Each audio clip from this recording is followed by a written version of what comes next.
abantu boyogerako babbi toyogera ku bakulembeze oli kwani boyogera ku Uganda oyogera ku Bamandela oyogera ku Basengo wadde ki mukulu ndeka kubanga tuyinza okutabuka kubanga nze ebyobufuzi byantabula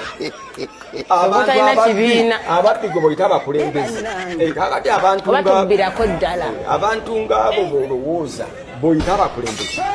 In Koboko we don't have anything like people power. I don't even think that they can step there. Because I will not. Because the gateway to Koboko is Anita. I am the gateway. I've put a roadblock there. A few moments later.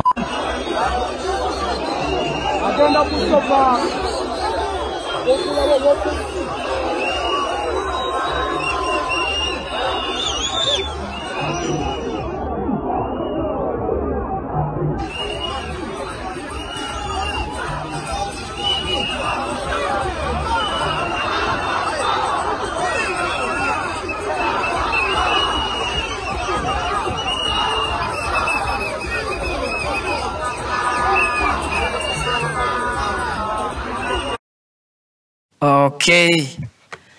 In Koboko, we don't have people power, and that's why Noop cannot cross to this side. A few moments later.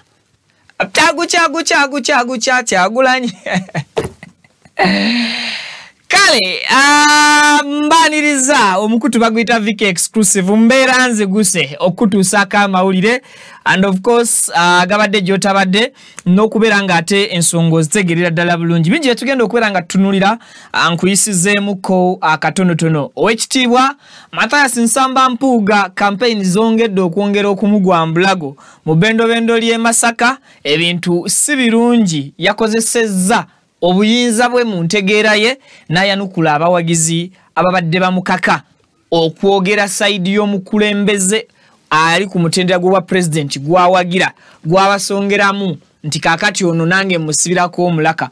Ogenda kuwulira reply y'omukulu Mathias Nsamba Mpuuga. Teyakomye ku ekyo n'asooka asikayo ebiseera bye bye yali leader of opposition, ensonga eyamuweesa amagye ne Bobi Wine kyamukoze amutwaliddemu nkoko baano n'aboowulira. Kakati Masaka ebigambo si birungi. So nga ate ye leader of opposition aliko essaawa za kakati Joel Ssenyonyi ebintu birabikanga ayongedde okubibijjisa eri General Nalweyiso.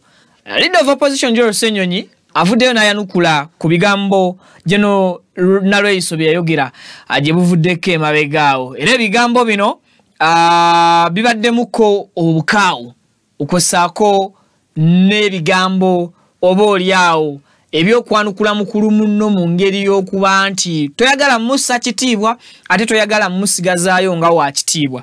So tugenda kubeera tuwulira ensonga za leader of opposition Joel Ssenyonyi. So nga ate ye Minister Kasaija Matia agenze maaso n'okubeera nga ate asesa bannayuganda. Munnamawulire amubuuziza nti mu myaka gino gyonna tunokolereyo ebintu bitaano byo protecting anga gains oba bannayuganda bye bagamba nti byo tusobola obitunulira nga tubiprotectinga tubyenyumirizaamu kitukakatako okubikuuma nga gains zaffe. Njagala owulirize bulungi Owekitiibwa Minister Matia Kasaija engeri gy'annyonnyodde Nordin Ntege. We tuvaako awo ngenda kukulaga engeri General Kahinde Otafire gy'agenze maaso n'okubeera ng'ensonga azongeramu amaanyi. Ebigambo bino yabyogerako dda naye tugenda kubanga tunnyonnyola eggwanga lwaki yabyogera and even lwaki bibadde biri wathe okomezebwawo olunaku olwaleero okusobola okusima deep mu ngeri gye yayogeramu ebigambo obulumi bwe yakozesa okwogera ebigambo bino.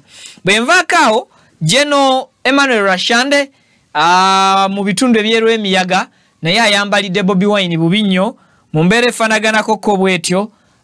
Ekintu kirabikanga bannansi batandise kimutunuzaamu n'okwongera okumugamba abeere omwegendereza whenever he mentions the name Robert Kyagulanyi Ssentamu oba erinnya lya Bobi Wine. Ebigambo tugenda biwulira byeyogedde at the same time bwe naakugjeyo nkutwale ku fujjo eryakoleddwa abavubuka aba NRM ku mukolo okwabadde kuli president ng'agezaako okusagula akalulu mu bendobendo lyeyo. Kakati olabe emigga engeri gye gyavuzeemu n'abavubuka engeri gye beekubye emigoba nte egitagambika olw'obusente obugambibwa okubeera nti butonotono nga bana ye yaleese obuzibu ne bw'okakomya ngenda kubeera nkomawo munzikirize neetoololemu nkolemu katono nnyo bwe nti bwe nkomawo ebigambo n'emboozi tubituuze egwa makerenda nkomawo. Warahmatullahi wabarakatuh. Amanya Alhaji Idi Binywera Alkadiri omusomi w'edduwa ez'obuwanguzi duwe eziyambibwa kongo ofukamidde ku kyoto ekyo kyolabaawo ekiyitibwa kanoonya ekikunoonyeza obuwanguzi ekikunoonyeza amaanyi ekikunoonyeza okufuna ekikunoonyeza emirembe mu dduniya n'oba nga oli bweru waggwanga pasipoti zo zakyankalana buli kimu kyonna ne visa ekyoto ekyo kyenneeyambisa ne nteekako ne empeke z'ebinyeebwa ezo ne nzisimba ku lusuku ekinyeebwa ekyo bwe kimala okumera n'ekijanjaalo ekyo Allahumma gafiri wallahi yazukuna salatu wassalamu oba maze otuuka ku buwanguzi amanya gego Alhaji Idi Binywera omusomi w'edduwa ey'obuwanguzi ey'ekibala okuli n'ekyoto ekyo kiyitibwa kanoonya eky'obuwanguzi ekikunoonyeza emaali ey'emikisa era ey'emirembe. Ennamba yange eri 0703 54 639 31 ne ku WhatsApp kweri 0703 54 639 31. Assalamu alaikum wa rahmatullahi wa barakatuh.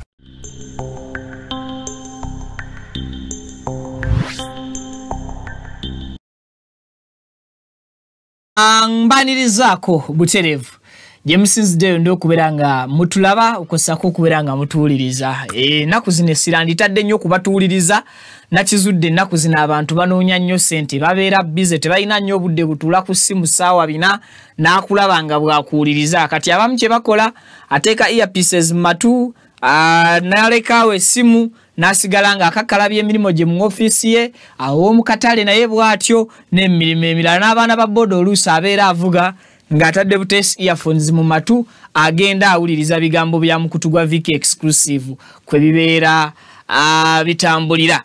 Temujjanga okwo video soko giweka like kijambeko okubanga edduka ku speed etenkanika information etuke kwayagala okugiraba okosako okugiwuliriza mukadde nenkusaba twegatteko yes ngo subscribing ku mukutu ofunenga latest updates ne latest information tuba n'amawulire buli kadde buli saawa ensonga ne tuzivuga okuzituusa ku simu ku computer oba ku tab yo kisinzira gadget ki gyokozesa.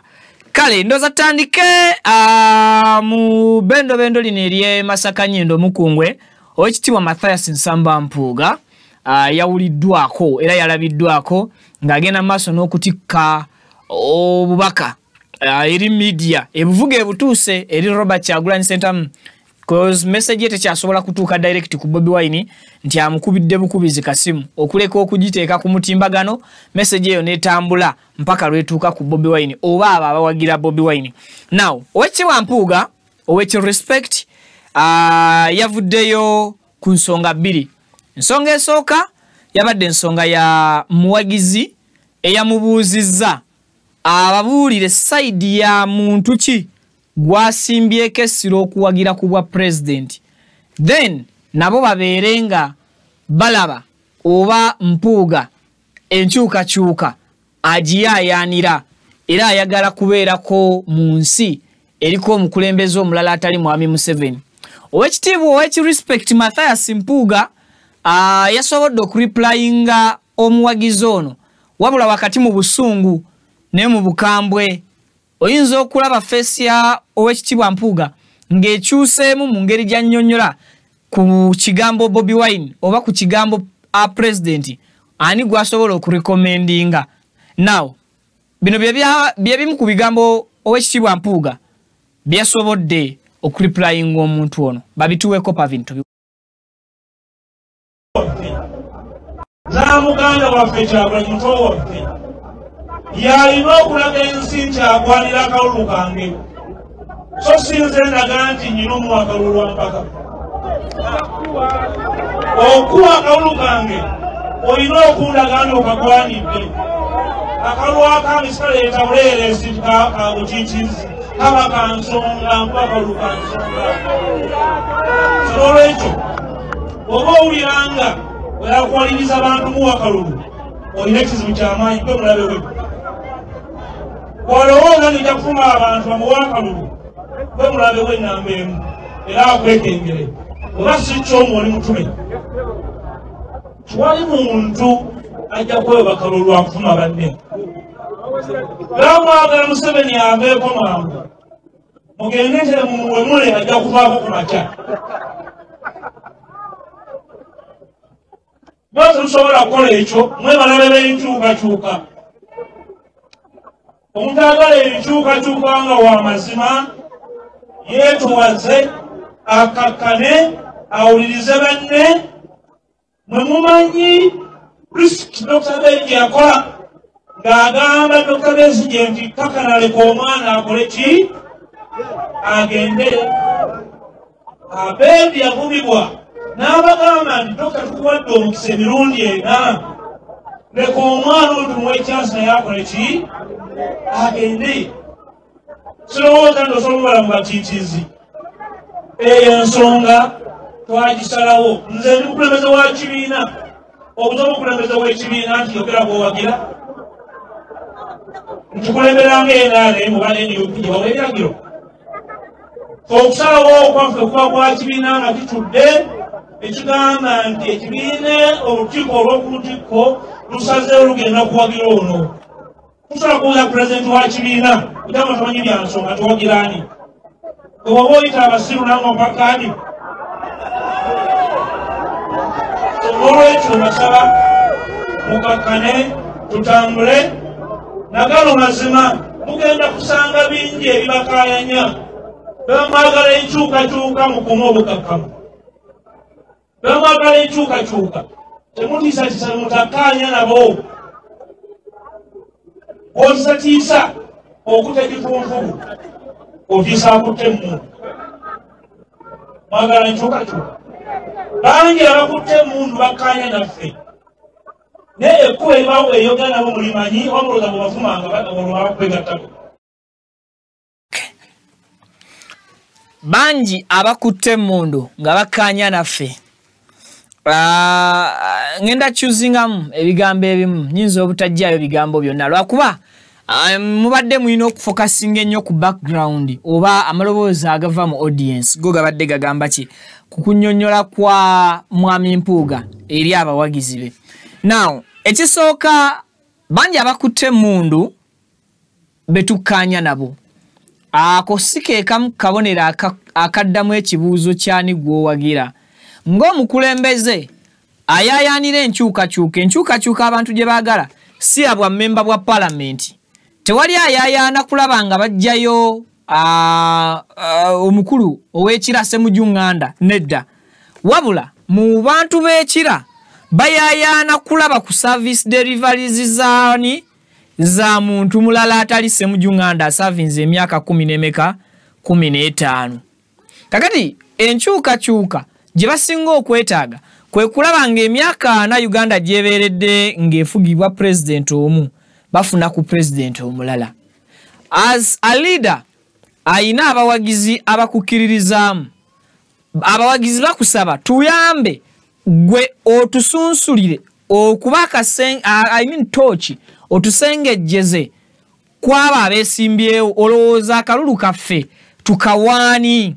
Kakati kimalamu nnyo amaanyi omukulembeze nga Mpuuga obutaddamu bawagizi bo nti nze okusinziira ku bantu b'endaba abeesowoddeyo okuvuganya ku bwa president nga tuyaayaanira nkyukakyuka. Museveni bwe tumuteeka ebbali oyo ye temuwa kalulu kaffe naye akalulu mukawe ono oba ono. Abo be bali ku ludda oluvuganya be tulabamu ensa oba obusobozi mu kuvuga eggwanga lino okwawukana ku oyo gwe tuvuganya gwe twagala aseetuke atuleke munaffe abala tutwale eggwanga mu maaso.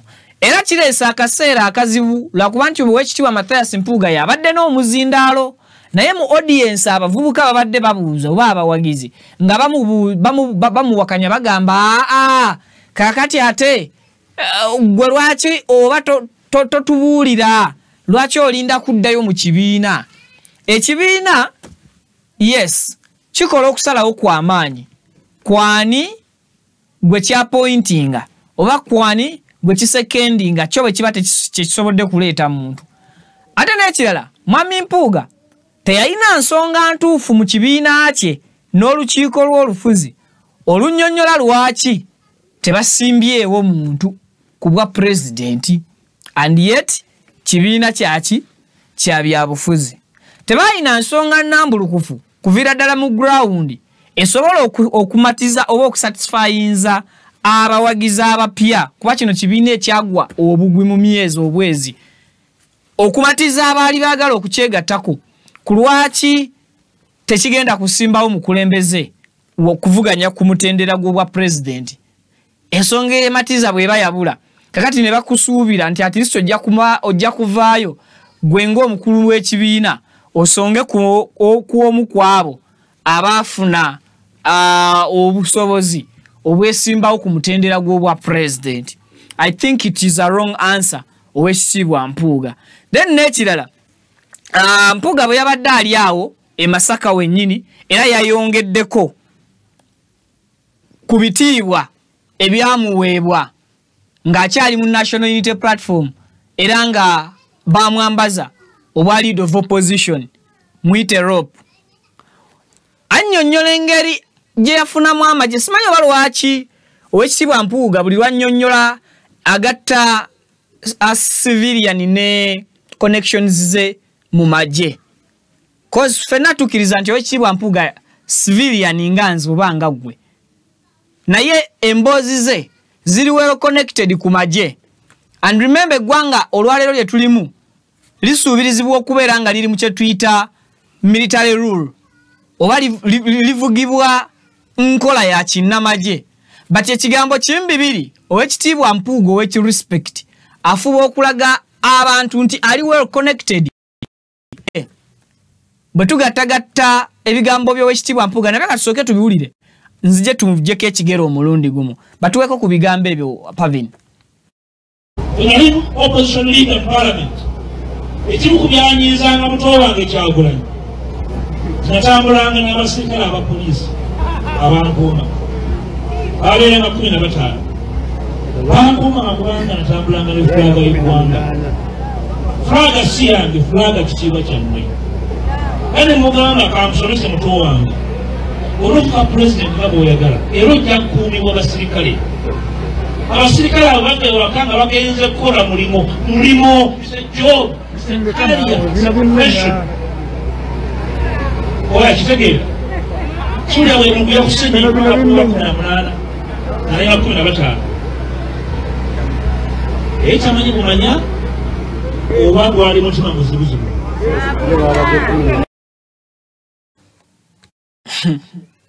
Wali owekitiibwa Mpuuga mulaba agambye bwe yali leader of opposition yali akuumibwa abasirikale 15 abaavanga ewaka nga bakimanyi bulungi bazze kukola mulimu. Era agamba nti abasirikale abo baleetera mukama we mu kibiina Bobi Wine okuzimba omutima. N'engeri gye yazimbamu omutima ono n'amutuuza amunnyonnyole nti olwanirira kufuuka president naye bw'omala okufuuka president ogenda kukuumibwa magye. Kitegeeza ate gwe ogenda kukuumibwa magye mangi okusinga nze akuumibwa abasirikale 10 n'abameka 15. Ekitegeeza nti n'embuweereza bwa Honorable Mpuuga nga leader of opposition kino kyokka yali alwana kirembe kumuyita mu ngalo naye nga yeeralidde omuntu gwa discussinga naye oba gwalowooza nti kimulumya omutwe ekyokumuwa obukuumi ate nga ye yamuteeka mu position emuweesa obukuumi. Kakati waliwo kye bayita okumanyiira abakulu oba okutema ettabi kw'otudde. Omuti Ssedduge omu ku ggwe oba gwe kennyini nannyini muti n'osenzaako omuntu n'atuula ku ttabi ly'omuti gwe Ssedduge n'akwata ejjambiya mu kifo ky'okubeera nga yeeyisa bulungi alabirira butabi bulala ate atandikidde kutema ttabi lyatuddeko ku muti gwe Ssedduge Ssebo w'ekitiibwa Mpuuga. Kati gwe wakwata akammanyimanyi, I'm not disrespecting this, I'm not disrespecting him, but owekitiibwa Mpuuga yakwata akammanyimanyi n'akasiga ku mukama we mu mbeera y'olusaazi etya. Already oli ye yakwapointinga okufuuka leader of opposition we ng'akimanyi leader of opposition favors kye zijjirako nti bakuwa emmotoka eriko flaga y'eggwanga nti lw'obeera olimu flaga ebeera eri open, flaga lw'obeera tolimu ebeera nzigale ekyo kitegeeza nti omwoyo gw'eggwanga gw'okulembeza mu mirimo gyo kyekitiibwa kye bakuteeredde ku ntambulo oba ku mmotoka eyo. Ekirala abasirikale bano b'abajaasi be bakuwa 15 okukuuma bakukuuma olw'ebyo ebiyinza okukola ki okuddirira mu mirimo gyo gy'obeera okola kubanga oba oliwo kulondoola ebyo ebikolwa mu gavumenti ate ebikolwa mu gavumenti abali mu gavumenti abakola ebikolobeera ebyo babeera very influenced ku by'okulwanyisa andi babeera ne connections ezikwanguya okutuusaako obulabe yensonga lwaki leader of opposition aweebwa obukuumi obw'enjawulo nga bamuwa emmotoka liidika at the same time ne bamuwa n'emmotoka esobola okumuggy'ewa bisinga aba asangiddwa mu kaseera akazibuzibu. Kati gwe waddira akamanyimanyi ng'ow'ekitiibwa n'okateeka direct ku suwaani esuwaani n'ogitwalira mukamaawo mu ngeri y'olusaazisaazi era y'ensonga lwaki ezimu ku nsonga ezakuggisaako ba leader of opposition service delivery situgibuusabuusa nti wali togikola no wali okola service delivery as a leader of opposition naye wali towa kitiibwa muntu yakuteeka mu ntebe gy'ovimbiramu ekyo kyekimu ku ebyo ebyakuwanuza nti waddira n'otandika okubeera nga ne lw'ohostinze Bobi Wine owulira gwe oyagala okutuula nga boss Bobi Wine atuule nga omukozi owuwo.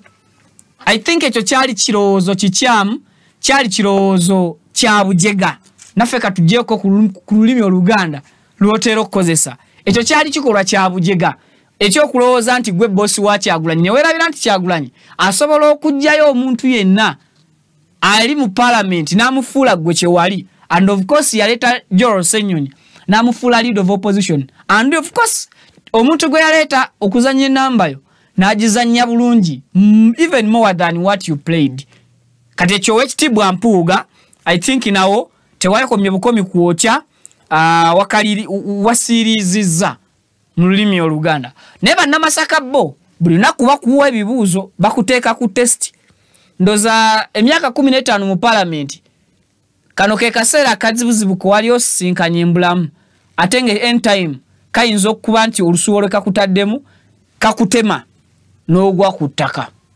Abasajja bano balina kye bayita DP block eyo eyagibuukamu eyafuna omukisa yali Honorable Namboze ne Honorable Muwanga Kivumbi ndoza abantu babiri bokka be babuuka mu DP block bayinza okuba leero bakyalina omutima gwa DP block ne bayinza okuba beesambajja ebikolwa bya DP block ebyokulowooza nti ba elites be bayinza okuba nti be batwala eggwanga mu maaso because era mu meeting mu lukuŋŋaana olwo Mpuuga lwe yabadde akubye mu kkubo ng'ayo asaba obululu yayogeddeko ku ba elites era n'akwata ku bawaluka gaabo n'abasunsula bubi nnyo n'abateeka ebbali ennyenje ne zikunkumuka. I think kyabadde kikolwa kikyamu ekyokulengeza bakulembeze banno ng'olengeza NUP okuleeta abantu abagenda okuvuganya gwe boolaba nga ba elites. Eno Uganda si aba elites. Waliwo movie emu waliwo filimu emu eno bagiyita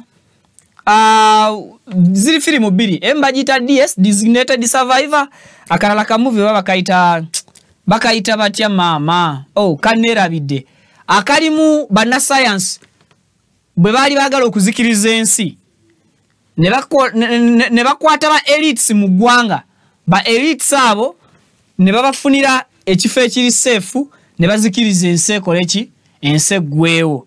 I think ekyo kyali kikolwa kikyamu era wawunzika nga firimu gye yaggweera nga ba elites bawanuddwayo ng'abantu ba bulijjo bategedde nti ffe batusindika eno okututta ensi esigalemu bo baddemu bagiplaningire bupya bawunzika ate abantu ba bulijjo be bagenda okunona ba elites bo basigale mu nsi nga be bapulaningira duniya era okakana ba elites babajjawo ensi ne basigala nga bagiddukanya ate nesigala nga ya mirembe. Ebiseera ebisinga abantu abeeyita abaasoma abantu abayivu mwonoona nnyo nga mulowoozesa abalala nti mmwe bye mukola bye bituufu olw'okuba mwasoma ne mulowoozesa abaatasoma nti bo tebategeera. kakati generation ey'olunaku olwaleero si abaani abasoma generation eri kubaani abasobola okuweereza ne batuukiriza obweyamu bwabwe n'emirimu gyabwe okugikola nga bagiteekeddwa okuba nga gikola ki nga gikola ow'ennyendo mukungwe ow'ekirespect tuba tumutadde. Leader of opposition ali current kati Joel Ssenyonyi yavuddeyo n'atabukira omukyala General Naraiso ku bigambo byayogera bye yakkaatiriza ku kulonda kw'obululu nti bw'omala okkakuba deeka weebake. Leader of opposition ensonga ze tezaawukana nnyo na nsonga ze tuzze tubanyonnyola ebbanga lyonna. Constitution buyinza ki bwekuwa naye ye ayina ekyenkizo kyasobodde okunnyonnyola ky'olina okuba nga weewulirirako. Pavin nsaba otuwe ku vidiyo eyo nga bwetandika n'amaloboozi gaayo bagituwe.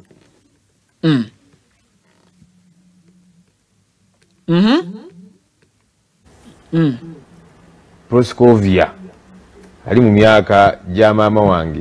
Manyi abantu abakulu tuba twagala tubawe ekitiibwa. Sure. Naye kati tulira okubalaata kwalimu. Muli bakireereesi bannayuganda abazze okulonda. N'obayita bakireereesi kikyoba otegeeza.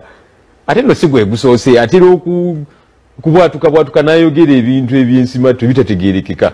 Abaana lumu bamuyisaamu eggaali ne yeetonda. Naye bw'atyo bw'oba bwe yakula naye kanzire ku nsonga z'ayogerako awo. Sizize yekka ne bajjeno bonna ekyo kye bagamba nti bannansi tebakkirizibwa kubeera awo ku polling stations tekiri mu mateeka. Simanyi teeka akiri ebeesigamako. Etteeka ligamba omala okulonda polling station giveeko era naffe abantu ze tubagamba atusigala mu polling station mumaliriza okulonda demabbali olunaku tuluweeyo kubanga lwankizo nnyo ku by'obukulembeze bw'eggwanga lyaffe. Omaliza okulonda lindira emabbali tobeera awo ku polling station kuba ekyo kimenya amateeka naye tewali tteeka likugaana likukugira kugenda n'oyimirira emabbali nga bw'olaba ebigenda mu maaso bulijjo bwe kibadde kibeera. Kati Nalweyiso n'abo bannamagye bagamba nti mugende ffe akalulu kammwe tujja kabakuumira nga bwe baakakuuma ddi kubanga obulutuze tubulaba n'akawedde ng'abamagye bali mu nsonda batikinga kwata ballot n'atikinga n'eno ne bateeka mu buvidiyo bwonna bwatambula. Kati kweko okukuuma kwe baali bakakuuma era nga batukakasa nti bajja kakuuma batya baleme kutya Nalweyiso ne banno bwe mubanga kyemukola kituufu temulina kutya. Wala ne zikamera kati batandika oziwalana ku polling station. Ate mutulonga muzi kamera ate kati tekirina ku polling station zokka. Mulaba ensanjiro bannamawulire bakubanga bakuba emisota lwa kamera mwalaba ekyali Kawempe North wakulaga kikyamu ekigenda maaso. Nga bwetulabanga ebyo byagenda mu maaso kino bwe kyazze mwe mwareactinze mutya kuba mukama wammwe mulimu guno ogugenda mu maaso ye Electoral Commission. Nze ekyankanze kyenvudde nkireeta ne maaso go singa nalabye waba Electoral Commission nga nabo batuddewo nandigaye nti waliwo okukkaanya kuba kyetumanyi Electoral Commission yekulemberamu akalulu neyambibwako poliisi. Mu mbeera eya bulijjo mu tteeka liga nti amagye gajja nga poliisi security yeesabye okuyambibwako. Press conference yatudde temwabadde wa poliisi tewabadde wa Electoral Commission. Eno mu by'okulonda of course era bakyawedde mwe reaction yammwe mwengeginze mutya chairman wa Electoral Commission ku nsonga eno. No tulinze actually Electoral Commission yebeewe ekiragiro ekyo. Okay. Kubanga amagye sige gafuga ebyokulonda kokati banaatera natugamba nti kakati jangu ng'oyambadde booti. Of course amateeka galambika togira mu branded materials ku polling station naki naye amagye sige galungamye ebyokulonda. So tulinze Electoral Commission bwe naavaayo ku nsonga eyo awo tugibuuze nti kakati mwe badiifuli wano teeka kiri mwesigamyeko kubanga tewali teeka ligaana muntu. By the way polling stations ezisinga zirina maka g'abantu. Polling stations ezisinga ziri ku makyaki ziriwa kati abantu babeera mu community. So kyovudwa tubagamba omaliza okulonda gwelindirira wali gwe bwoba tolina kikyamu kyokola wali oba tolina nsonga lwaki weeralikirira abantu. Okay. Leader of opposition Joel Ssenyonyi bw'omanyi nti byokola bya lwatu lwaki obeera ate weekweka lwaki obeera otangira abantu okulaba enkola ye ey'ebintu osiika capati oguza abantu naye ate obaguza ziwedde bwe bakugamba nti katujje tuzinone ku lukalayi wozisiikira obagamba nedda chapati muzirindire ku kkubo wenzireetera kitegeeza oli mukyafu okweka bukyafu bwo wakati oyagala abantu balabe sanitation bweyimiridde ne bw'obeera muyonjo nga ne chapati ozikanda bulungi era bagamba obagamba bugambi no problem asobola ajje waka akime chapati nga nkyasiika kakati ate wano we mutaweera abantu mikisa kwe exercisinga constitutional rights zaabwe constitutional rights zaabwe zibagamba nti bakkirizibwa okubeera ku polling station and another constitutional right citizen jafuna ku mateeka g'ebyokulonda ayina okubeera nga avunaanyizibwa mu byokwerinda by'ebyokulonda ye police si magye amagye ne bagawa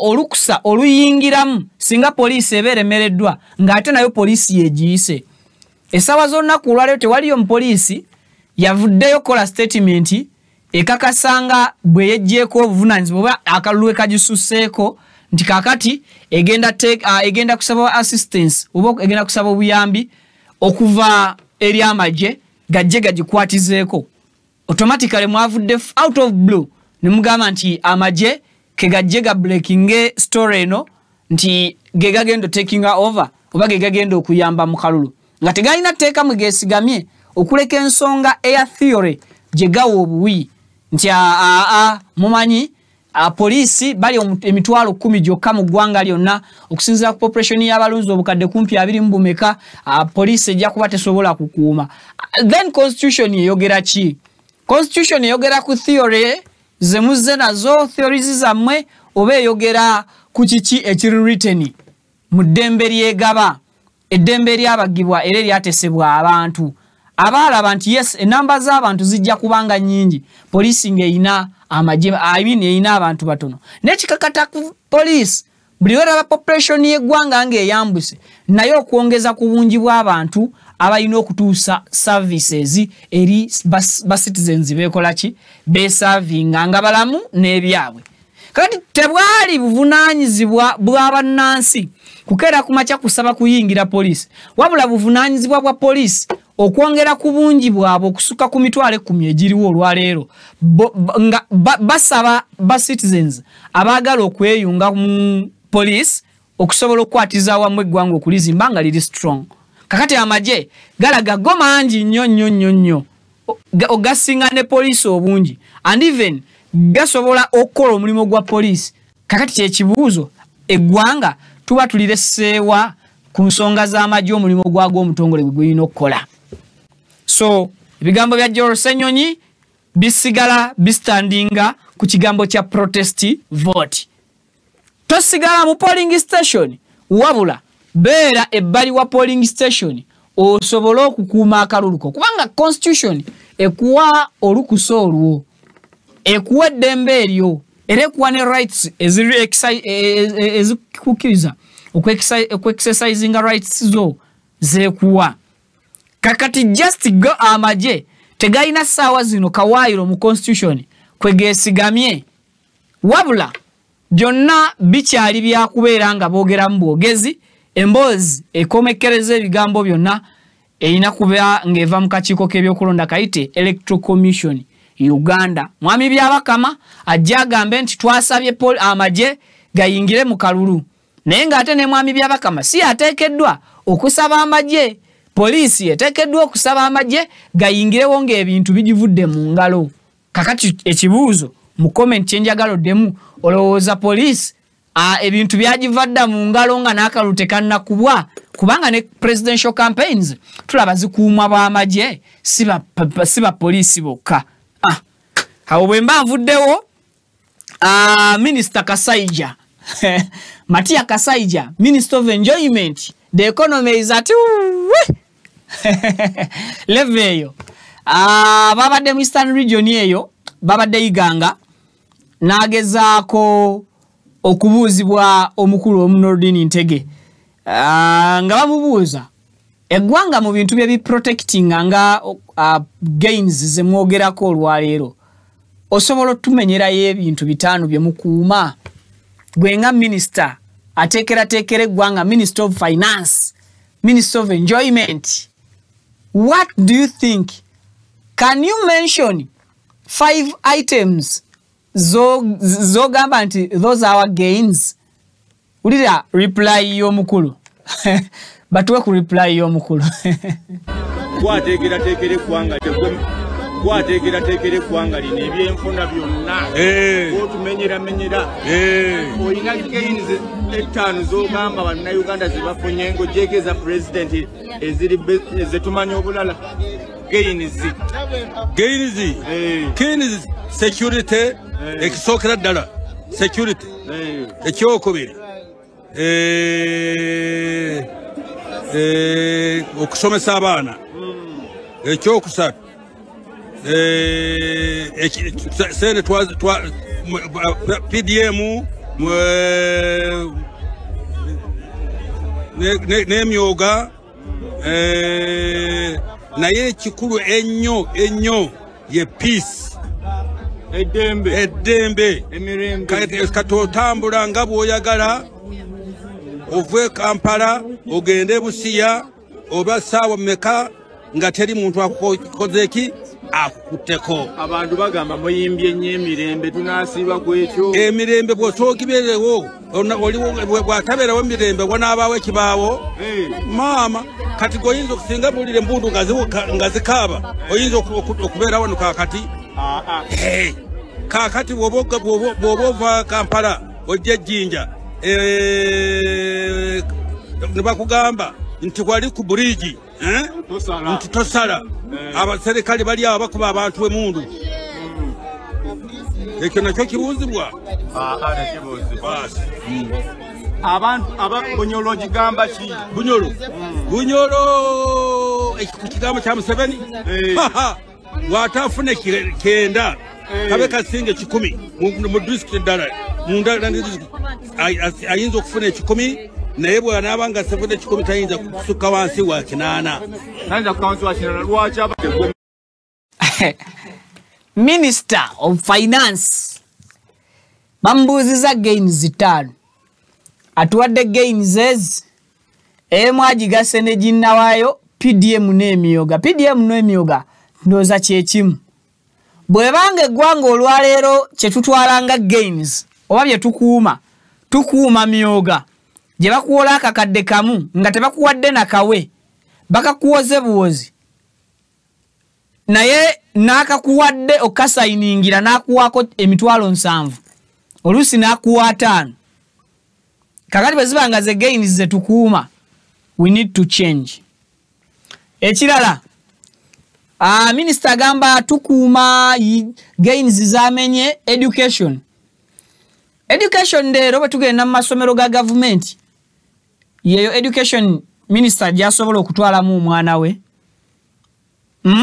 tukijje okubeera nti alina ssente ze era ali bulungi naye gains za education asobola okusitula omwana we n'amutwala mu UPE n'asomerayo bwe ziba nga ze gains za education tasobola omwana agenda kumuteeka buteesi na mu ssomero lyaki mu ssomero lya private sinakindi omwana we asomera ebweru w'eggwanga wano waliwo abaana b'abaminisita abasoma nga buli lunaku basomera Kenya basomadde tebalina mu boarding golowooza bakozesa ntambula ki batwale Kenya buli lunaku basomera Kenya buli lunaku bali mudde basobola okugenda buli lunaku basobola okusoma buli wiiki weekend nebasanga ku ewaabwe Monday nebasanga ku ssomero kakati webanga ye gains ze to protectinga nga minister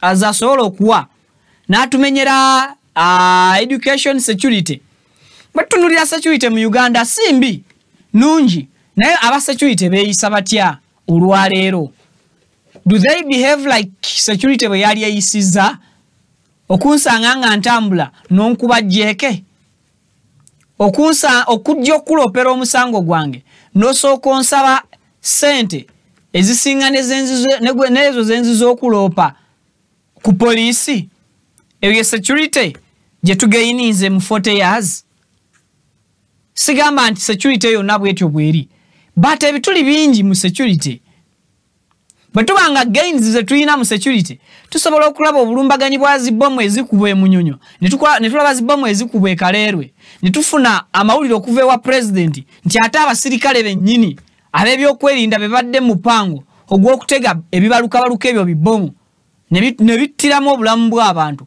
bo nga beeyagaliza okufuna ssente ezo ze gains za security still ze tufunye sigamba nti tewali security ekola bulungi no nekola obulungi gyerina nekola obubitu gino koleyo bwe tubanga tugenze ku point ey'okuna n'ettaano zimulemye okuweza minisita Mulamba mu gavumenti gya Savinze emyaka 4 minisita Omulamba alemereddwa okumenya gains 5 n'amenya nyanga mulimu engatta ezi emyoga ne PDM buli emu agiseparatinze what a mess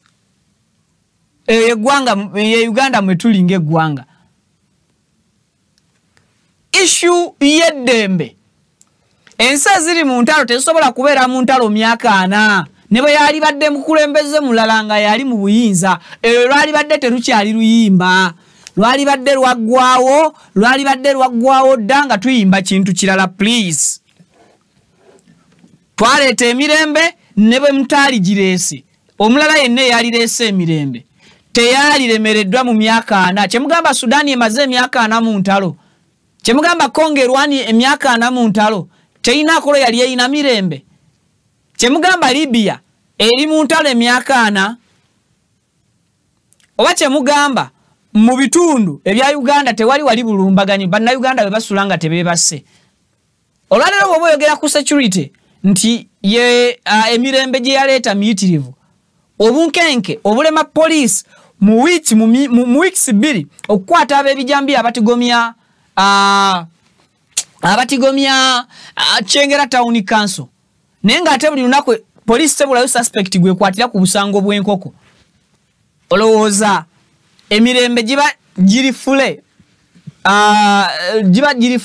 stored tegiri well installed eddembe ly'otulo n'ensi ezirimu entalo beebaka ekyo tukkiriziganye oba tugaane n'ensi ezirimu entalo beebaka ate eddembe ly'otulo terigaanangako bantu kufa watuwa eddembe ly'otulo ebyobulamu n'obitereeza bwengende mulago nga sirina ssente mpona oba nfanfa woba atuwa eddembe ly'otulo omwana wange bw'anaagenda mu ssomero lya UPE anaasomanga abaana abasomera mu masomero ga private nti tajja kusomerayo bulungi bwe tuba nga twafuna eddembe ly'otulo enguudo kwentambulira okugenda mu katale njiye kinambeezaawo mbulamu bwange ng'omuntu zinsobozesa okutambula mirembe akagaali kange ne kaddanga olupanka terukutuse oba tezinsobozesa nti waliyo ebitundu gye zikusobozesa waliyo ebitundu totale nga ziri bad tewali gye zikulaza but it's a big shame Minister Omulamba asavinze ebbanga mu government obemererwa okumentioninga gains 5 ekyo kyannaku era our gains is at ye level kweziri bwe nvaayo eyo ngenda kugende wa General Rwashande tuyingidde Rwemiyaga General Rwashande avuddeyo n'attackinga Bobi Wine mu ngeri y'okwogera n'abantu be nga akkaatiriza nti Bobi Wine era nayo tuli ku kyamirembe. Now this is our biggest issue as Ugandans. Abasajja bannalwana twaleeta eddembe ly'otulo. Eddembe ly'otulo lireese obuzibu. Twosooka tuwe General Rwashande mutuwe n'eddembe lyabwe ery'otulo nakati tunnuma njagala kwebaka mutuwa playing. Mugende mbagamba abo abatukuba amayinja bakyagula nti mwali bakufa naye lwa NRM mwawona ne mukula. N'olwekyo njagala bagamba mugende mbulira abantu amazima nti abantu baali bakugwawo naye NRM ne President Museveni ng'agigayidinga y'ensonga lwaki weetuli.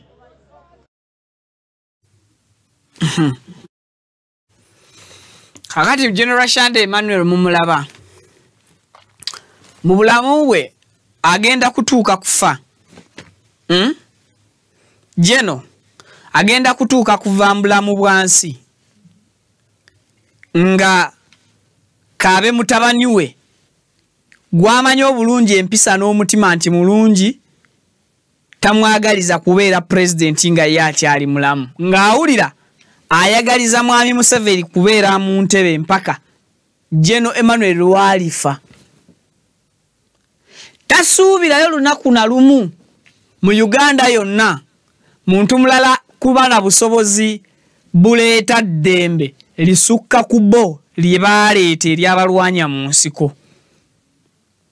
Bano abasajja ye mentality gye balina.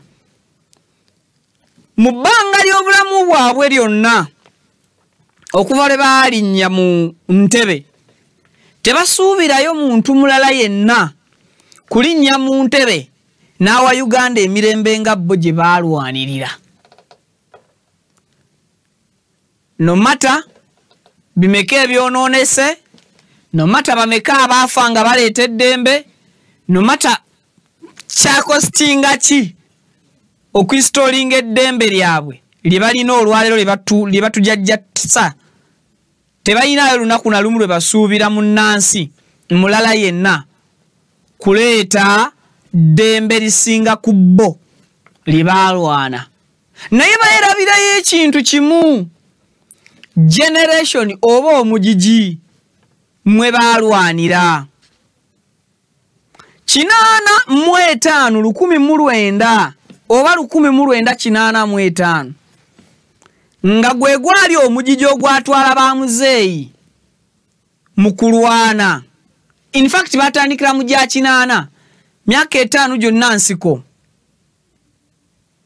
Ejo gyonna emigigi egizze givuunikibwa bwe babanga abaaliwo baalina emyaka 2 ne tugattako emyaka 45 olwaleero babeera balina emyaka 65 balabanga bo abakyasobola okuinstolinga bye bainstolinga mu myaka 2 ng'ate bano ab'emyaka 2 baffe batulabanga abakyali mu myaka 2 era balaba ekyasa kye tulimu oba generation gye tulimu ye generation bo gye bazaaliramu abaana so si gye baalimu ne beerabira nti ffe generation gye tulimu ye generation nabo gye baalimu ey'okulwana okununula eggwanga lyabwe.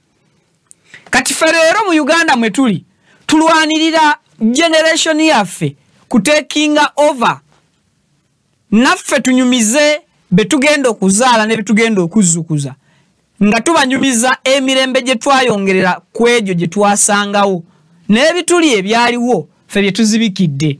Naawe bano abasajja batulowoozesa nti ffe tetulina story to tell abaana n'abazzukulu baffe nti mu ggwanga lyaffe twatereeza ebinnya ebyali biremye gavumenti emyaka 4 nti mu generation yaffe wa mulembe gwaffe twatereeza ebizimbe by'amalwaliro ebyali binyirira ku ngulu nga munda abasawo bakolera mu bubbe bateekamu bizinensi za kutunda ddagala lya gavumenti n'amadagala masuubule ge batuzimbira ebbali mu bufamasies.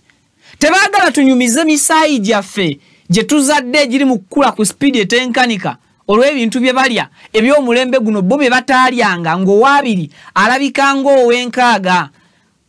Kakati bo tebaagala tukole tunyumize abaana baffe tubagambe nti amasannyalaze ku mulembe gwaffe nga ffe tuyina down wegava mu ggwanga tegavaavaako. Naye mbiseera we twalwanira okukyusa gavumenti eyaleeta eddembe eryasooka amasannyalaze yesi baali bagalina bagadistributinga naye nga amasannyalaze matono ng'ate gavaavaako ate nga gye bagatunda e Kenya ne Tanzania tegavaako.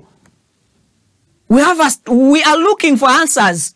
We are looking for that so that we can also contribute to our generation. Kati bo basajja batulowoozesa nga generation yaffe etayina kubaako na story to tell. Buli muntu ayina okubaako n'olugero mbulamu lwanyumya mu biseera eby'omu maaso. Olwaleero General Shande bw'abanga akulembeza Bobi Wine ng'omu ku kabinja k'abakubi b'amayinja in fact tamuvaluing era tamulabamu yadde obukulembeze anywhere. Naye yerabidde ekintu kimu nti General Shande osobola okumusimba mu Arua nga no one can recognize him as a general. Naye ate back in his regime, in his generation, yali asobola okuyimirira eggulu buli muntu na recognizing anti oyo General Shande. Byasa bityuka. Abasajja bano n'omuntu ali mwensa olwaleero bamutwala ng'omuntu atayinansa. Era ensonga lwaki kiriki y'ababadde beeyita abayivu mu by'obufuzi abamanyi balabanga bawalukagga batyetye. Babalabanga abantu ababeera obubeezaawo okugenda maaso n'okuzannyamu obuzannyi tebali serious at all. Ekyo kikyamu. Generation zisobola ku mulundi guno okukola kyemubadde mulemereddwa okukola naye nga nammwe kyemwala mu generation yammwe yes kyekyali ekituufu ekyokukola ate era nga kimwakola kyali kisaana okwebazibwa nakati tukyakisiima. Ekibuuzo ffe mutulekedde option ki abaana baffe n'abazzukulu bye balisiima ffe betukoze. Tuli bagamba nti generation yaffe yayingirirwa generation ye ate gye twakuliramu ekyo tekijja kukola. We need to see, we need to take over as a new generation. Amawanga agamu gali mu kubanga gateekawo obukulembeze bw'abavubuka mu nsi yonna. Uganda ekwata kifo kisooka mu nsi ezirimu abavubuka abato. Uganda eri mu kifo kya Nambegi in the whole world. Kola genda okole research we yenna ku Google. Uganda eri mu namba emu mu nsi ezirimu abavubuka abasembayo okuba abato. Therefore, muyina okugenda maaso n'okubeera nga mwetegereza ensonga eyo. Otherwise, generations zetukuliddemu zigenda taking over generations zetutambuliramu era zetugenda okaddiiramu. Awo nga nvuddewo Minister General Kahinda Otafire avaayo n'ayogera obugambo bwe. Era ebigambo bya General Kahinda Otafire sitwagala tubitwale for granted. Yabyogera gye buvuddeko omwezi nga gumu emabega. Nsaba tuddemu tubiwa amatu. Batuweke ebigambo ebyo Pavin. He said, events that have taken place in this country, and I don't want countenance as minister responsible for internal affairs. I've made myself loud and clear that certain things that are happening are unacceptable because I was here during Amin's time. You know, I'll recount the dictum of this preacher in Germany during the Second World War. I forget his name. Anyway, God save his soul if at all he has any. He said, when they came for the socialists, I kept silent because I was not a socialist. Then they came for the gays. I kept quiet because I was not gay. Then they came for the trade unionists. I kept silent because I was not a trade unionist. Then they came for the Jews. I kept silent because I was not a Jew. When they came for me, there was nobody left to speak on my behalf. Ladies and gentlemen, don't commit the sin of silence.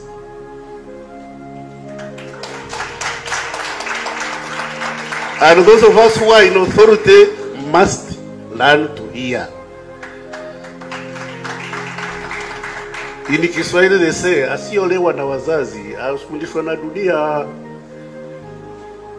If you don't learn from your parents, you'll be taught by the world. Those of us in authority, if we don't know how to exercise authority judiciously and with caution and compassion, we shall be taught by the society we are leading. We lead. Well, some people want to rule. I don't ascribe to that. We lead with the consent of the governed. Sometimes the governed are wrong. When the governed are wrong, it's the duty of the leaders to patiently explain to the governed where they have gone wrong. But more often than not, the governed are right. Those who are governed, when you see them crying, when you see them jumping up and down, don't suppress them. Keep them in order, but feel their pain. True. Chikumi kuchinacho. Bw'obalabanga nga bakaaba abo abanyigirizibwa, gezaako gwe omukuuma ddembe okumanya obulumi bwabwe obubanyigiriza. Bw'olabanga abakuuma ddembe tebakoze mulimo gwabwe, oba abantu abali mu bifo bya gavumenti tebakoze mulimo gwabwe, bakimanye nti ffe be baweereza tusobolera ddala okuteekayo abalala. Because amaanyi n'obuyinza biri mu ffe. Bigambo bya General Kahindo Tafire. Nakuwa example, nakunyumizayo akaboozi k'omuntu omu gw'atakyajjukira nti yalaba batwala banne abaali batwala omwogezaawo n'abisitwala atyo lightly, ye n'asirika tebinkwatako.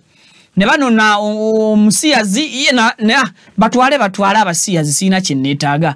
Ne bajja ne bakima abasuubuzi batwale nze siri musuubuzi ndi eno mawulire gange. Ne bajja ne bakimaawo abalala banneiba abeetolodde nze kasita siri omu ku be batutte. Olunaku lwatuuka nga bakimyoyo bulijjo alaba be batwala nga asirika. Yatunula ne yasoberwa n'anoonya ani gw'aba akubira enduulu nga mbutuufu enduulu ne bw'aba wakugikuba. Enduulu temuyamba lwa nsonga teri n'omu agiwulira, ye yekka y'abadde asigadde mu kifo bwedda bwe bayoolera abalala. N'olwekyo n'akugamba gwe munnansi eva tosirikanga ng'olaba waliwo ekitambula obubi mu ggwanga lyo, nga waliwo ekitambula obubi mu bulamu bwo. Vaayo yogera enduulu gikube nga wakyaliwo abantu. Poliisi olwaleero bw'eba ekuba abantu tekyetaagisa akubibwa yekka y'aba akuba enduulu. Nammwe bwe mulaba omusirikale omu nga zze oba kabanga lya poliisi ezze okukuba abantu abatalina musango, mwegatte kwabo abakubibwa mukuba enduulu ey'omwaŋŋanguka ey'omulundi ogumu. Abantu abo abasirikale batwale obulumi bwabo be bakuba n'obulumi bwabo abakuba enduulu. Eddembe mu constitution bwe liba likuwa obuyinza n'olukusa okukuba akalulu k'osigale ku polling station, enduulu gikube, teweesulirayo gwa naggamba kugamba nti nze constitution kangiveeko oba kanve ku ddembe eri erimpeebwa obuwandiiko obwakkanyizibwako abantu abaasookawo nakakati bwe tukyasindika mu parliament bagende nga maaso n'okuteesa ebipya sinakindi n'okukola ennongoosereza okusinziira nti generations zikyuka. No sirika always contributing kwebyo ebiruma obulamu bw'abalala newankubadde tebinnatuuka mu bulamu bwo.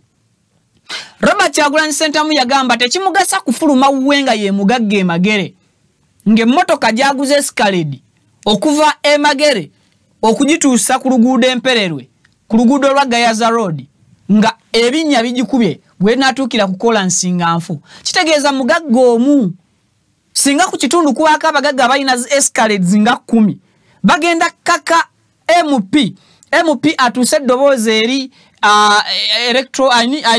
atuuse eddoboozi eri Parliament eyise ensimbi zigende ku district ekole oluguudo abagagga bayiseeko emmotoka zaabwe zireme kukosebwa. Omugagga omu ku kyalo nga alina ssente ze tayamba bantu ba ku kitundu ku bibaliwo na bibanyigiriza abeera mugagga nga ali mu nju. The moment wafulumira geeti ye okudda ebweru ku kyalo abeera mwavu nga abaavu abalala. Anytime emmotoka eseerera nga yeetaaga abaavu okumusindika naye afuuse mwavu. Enjawulo esigala ku kimu nti ayina mmotoka ye gy'agenda okuzza mu kikomera kye wasigale nga walabika ng'ew'omugagga. So whenever you see anything wrong, do not keep quiet. Always raise up your voice. Add up your voice to those who cry. Freedom doesn't come to those who cry, but freedom comes to those abagenda maaso n'okulwana okufuna eddembe, to those who fight. Stop crying go and fight for your freedom. No one will come with a plate of freedom ajikutere ku nyumba yo oba ajikuletere ku mulimo gwo. Gwe kennyini oyina kozesa efforts zo okunoonya freedom ogireetere mu kaveero bakusuwaani ogiteeke woobeera ne woyagala ebeere. Politics tankwatako, politics ajja kukwatako. Basiba baana baba neighbor mwe musirise. Baba nona mulaba temukuba ndulu kulemesa motoka zibatwala. But the moment lwe balijja nga bayodde aba neighbor baweddeyo ne bajja nga banonye babo ba munju. Ba neighbor bali babagwawo nga nabo tebasobola kwengejinga oba tebasobola kwetaba muki mu ntalo zo. Kitegeeza n'owo bamutwala. Always be focused. Bw'olabanga abakola ebibi mwine engeri y'okubakomako obutakola kibi kye babeera baagala kukola. Please do it.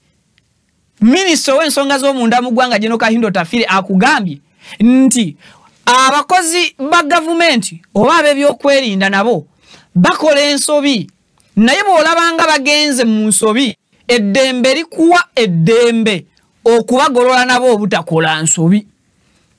Yes, you have a right okuziiza omuntu alowooza nti alina rights obutakola kibi nga naawe okozesezza rights zo.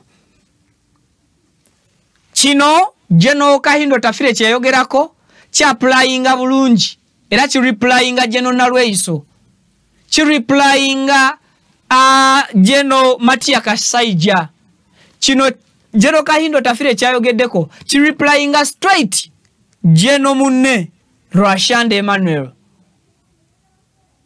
Because for them they see generations zizabwe zezirina obusobozi, yet the new generation naye gambe ino obusobozi of running achi egwanga. So it's up to this new generation okwerwanako okufufugaza the other old generation okujijja mu generation yaye olwaleero nabo batambuze system y'emirembe gyabwe neddembe nga tebalityobodde.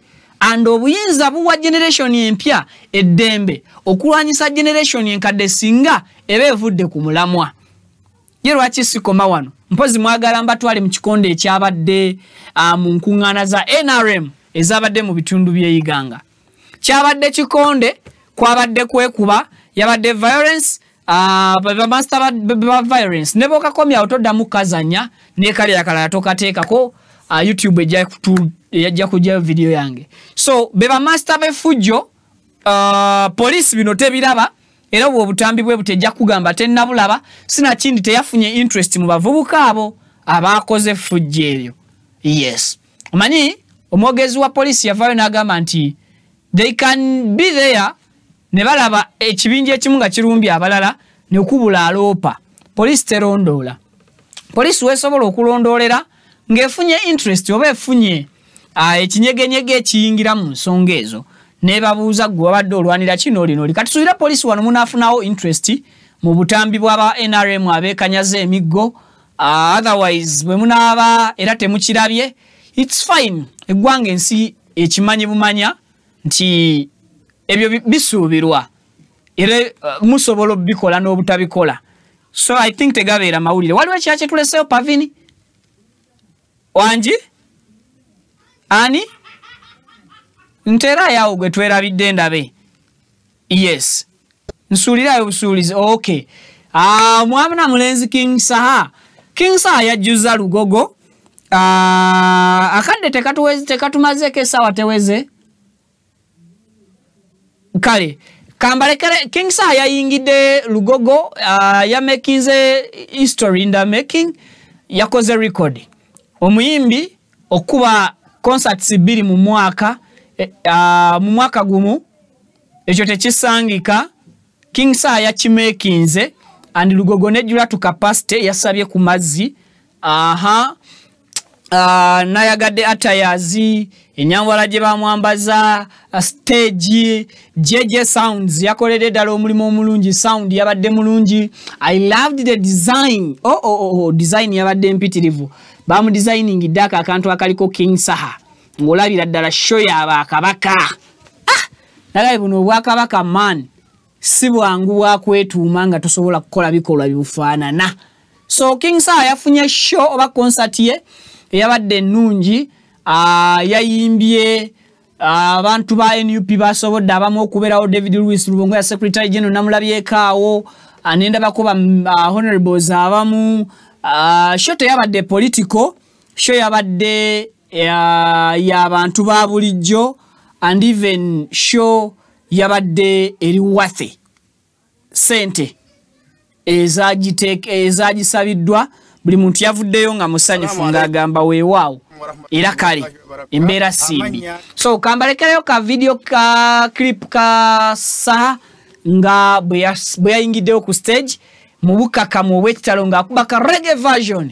Nza Vicky tusinkane mu updates eziddako, mbalekedde akatambi, mweraba.